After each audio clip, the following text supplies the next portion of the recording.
This is our execution ground, didn't you know? The Tianju มา hermits เล่ will น get ว่า no หลงกันทาง mercy. ยินค่ะหรือว่าตัวลือเนอคำ That goes for มา the แล้ว women as well. ใส่กัดคิดนั่นคำใส่ก็ว่านั่นคำบางตั้งแลนมากเลยครับแลนมากตินวัดอยู่นะลูกผมว่าตายบันด่วนลูกอีเงี้ยนี่ได้เสียนชิบกับเท่าครับเลือนลูกซองกดตินหนานะเลือนลูกอีเงี้ยนั้นมากันสีหาตัวผมดูกันพัดคาแพลีนตันมังคาสองบอกเลือดขาดเต็มดอดเต็มปิกมังคาสองกั้มก็ตายเอามัน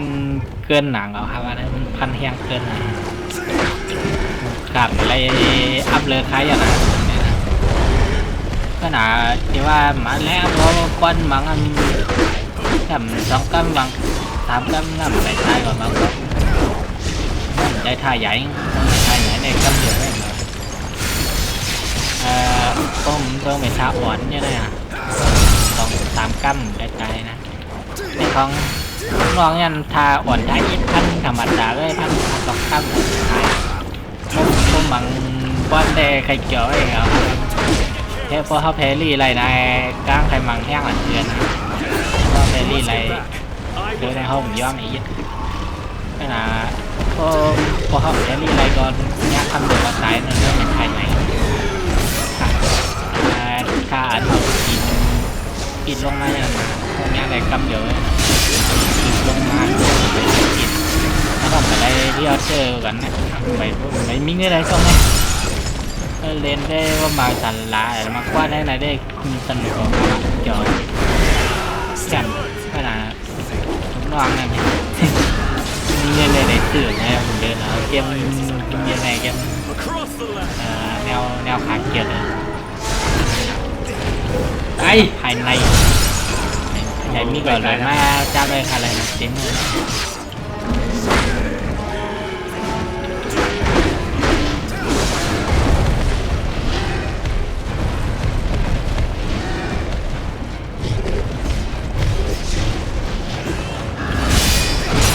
โอเคตายแน่มึงโอเคฮ่าฮ่าเจ๋งกันไร With this victory, we move a step closer to peace. น้องก่อนมาไกลไงกันแล้วน้องคนยิงเล่านะเล่าเหลือมันกัดเปียบแล้ว You saved me. ไม่รู้ Thank you. You are lucky to be alive. However,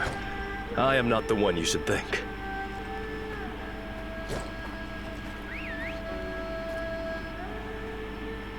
My name is Hong Jing, and I've been investigating the Yellow Turbans.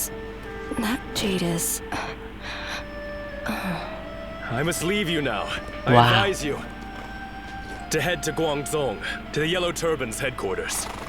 It would be an immense boost to the Imperial forces if you were to join the ranks. โอเคมีการขังข้อวะ Would you mind taking me along?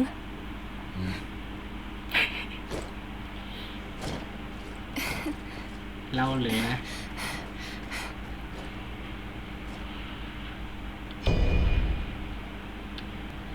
ไอ้นั่นเป็นก้นจอยคาก้อนไรเอาแปลกไว้เมื่อไรดีล่ะ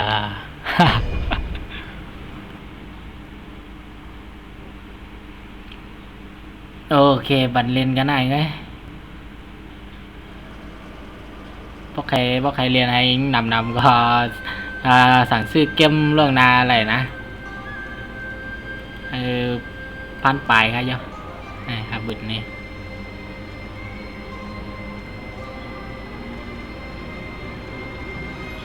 พันเก่าครับอ่ะ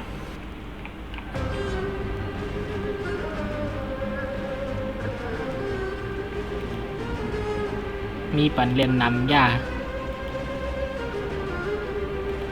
ใครง่ายมีโอแล้วพยายามเรียนนี่โอก็เหมือนกันนี่ดิขนาดเรียนไว้นี่โอก็ครับว่าแอบเรียนแค่ไม่นี่โอมันเรียนไปมันเรียนไป